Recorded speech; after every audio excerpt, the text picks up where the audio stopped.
কবিতাৰ শিৰোনাম প্ৰেমৰ উপলব্ধি। দূৰণিৰ পৰা গাইছোঁ মই অশ্ৰুময় জীৱনৰ গান, কৰিছানে উপলব্ধি নিলগৰ গীত তোমাৰ মৰমী প্ৰাণ। সময়ৰ অপেক্ষাত পাহাৰৰ টিঙত বগাই বগাই যাম, তুমিনে বাৰু মোৰ অধিকাৰী তাকে বিচাৰি চাম। নীৰৱ ভাষাৰে মৌন কামনাৰে কৰিছে নে আৰতি, সময়ৰ সীমাত সকলো চাম যেতিয়া পাম বিৰতি। বন্দীৰ কয়দী মই বিষাদৰ ধ্বনিৰে মাতিছোঁ তোমাক, মই যেন পাওঁ আকৌ এটিবাৰ সময়ৰ পাক। মৰীচিকাৰ ভ্ৰমত দুবাহু বৰাই বুকুৰ মাজত বুলি, ভুল হয় মোৰ ছন্দ যদি ওলাও তুলি।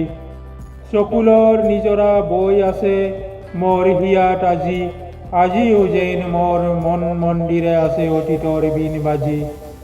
তুমি বাৰু খন্তেক হত্যা কৰা তাহানিৰ বিচিত্ৰ কাহিনী, আমনি নলগা মোৰ জীৱনৰ এটি মধুৰ কাহিনী, আমনি নলগা মোৰ জীৱনৰ এটি মধুৰ কাহিনী।